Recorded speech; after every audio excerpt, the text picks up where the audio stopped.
30 ಜಿಲ್ಲೆ 30 ಸುದ್ದಿಯಲ್ಲಿ ಯಾವೆಲ್ಲ ಸುದ್ದಿ ಇದೆ ಅಂತ ಹೇಳಿ ನೋಡ್ತಾ ಹೋಗೋಣ. ಆದರೆ ಅದಕ್ಕೂ ಮುನ್ನ ಒಂದು ಬ್ರೇಕಿಂಗ್ ಅಪ್ಡೇಟ್ ಬರ್ತಾ ಇದೆ, ಅದನ್ನು ಕೂಡ ನೋಡ್ತಾ ಹೋಗೋಣ. ರಾಜ್ಯದಲ್ಲಿ ಹಲವು ಕಡೆ ಭ್ರಷ್ಟ ಅಧಿಕಾರಿಗಳಿಗೆ ಲೋಕ ಅಧಿಕಾರಿಗಳು ಶಾಕ್ ಅನ್ನು ಕೊಟ್ಟಿದ್ದಾರೆ. ಹಾವೇರಿಯಲ್ಲಿ ಲೋಕಾಯುಕ್ತ ಬಲೆಗೆ ಬಿದ್ದಿದ್ದಾರೆ ಭ್ರಷ್ಟ ಅಧಿಕಾರಿಗಳು. ಅಧಿಕಾರಿಗಳ ದಾಳಿ ವೇಳೆ ಕೋಟ್ಯಾಂತರ ರೂಪಾಯಿ ಬೆಲೆ ಬಾಳುವಂತಹ ಆಸ್ತಿ ಸಿಕ್ಕಿದೆ.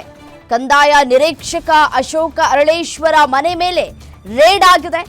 ರಾಣೆಬೆನ್ನೂರಿನಲ್ಲಿ ಇರುವಂತಹ ಕಂದಾಯ ನಿರೀಕ್ಷಕರ ಮನೆ. ಈ ಒಂದು ಮನೆಯಲ್ಲಿ ಕೋಟ್ಯಾಂತರ ರೂಪಾಯಿ ಬೆಲೆ ಬಾಳುವಂತಹ ಆಸ್ತಿ, ಚಿನ್ನಾಭರಣ, ನಗದು ಪತ್ತೆಯಾಗಿದೆ.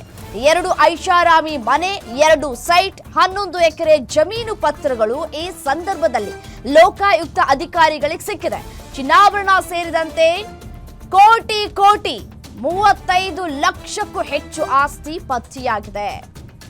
ನೋಡಿ, ಡಿವೈಎಸ್ಪಿ ಮಧುಸೂದನ್ ನೇತೃತ್ವದಲ್ಲಿ ನಡೆದಿದ್ದಂತಹ ಈ ಲೋಕಾಯುಕ್ತ ದಾಳಿ ಕೋಟ್ಯಾಂತರ ರೂಪಾಯಿ ಬೆಲೆ ಬಾಳುವಂತಹ ಆಸ್ತಿ, ಚಿನ್ನಾಭರಣ ನೋಡ್ತಾ ಇದ್ದೀರಲ್ಲ ದೃಶ್ಯಾವಳಿಗಳಲ್ಲಿ, ಯಾವ ರೀತಿಯಾಗಿ ಆಸ್ತಿ ಸಿಕ್ಕಿದೆ, ಯಾವ ರೀತಿಯಾಗಿ ಆಸ್ತಿ ಪತ್ರಗಳು ಸಿಕ್ಕಿದೆ, ಯಾವ ರೀತಿಯಾಗಿ ಚಿನ್ನಾಭರಣ, ಬೆಳ್ಳಿ ವಸ್ತುಗಳೆಲ್ಲವೂ ಕೂಡ ಸಿಕ್ಕಿದೆ ಅಂತ ಹೇಳಿ ಅದೆಲ್ಲವನ್ನ ಕೂಡ ಇದೀಗ ಲೋಕಾಯುಕ್ತ ಅಧಿಕಾರಿಗಳು ತನಿಖೆಯನ್ನು ನಡೆಸ್ತಾ ಇದ್ದಾರೆ. ಹೇಗೆ ಬಂತು ಇಷ್ಟೆಲ್ಲ ಹಣ, ಹೇಗೆ ಬಂತು ಇಷ್ಟೆಲ್ಲ ಜಮೀನು?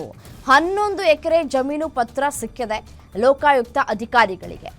ಚಿನ್ನಾಭರಣ ಸೇರಿ ನೋಡಿ 35 ಲಕ್ಷಕ್ಕೂ ಹೆಚ್ಚು ಆಸ್ತಿ ಪತ್ತೆಯಾಗಿದೆ. ಕೋಟಿ ಬೆಲೆ ಬಾಳುವಂತಹ ಆಸ್ತಿಯೂ ಕೂಡ ಪತ್ತೆಯಾಗಿದೆ. ಡಿವೈಎಸ್ಪಿ ಮಧುಸೂದನ್ ನೇತೃತ್ವದಲ್ಲಿ ಬೆಳ್ಳಂಬೆಳಗ್ಗೆ ಲೋಕಾಯುಕ್ತ ಅಧಿಕಾರಿಗಳು ದಾಳಿಯನ್ನು ನಡೆಸಿದರು.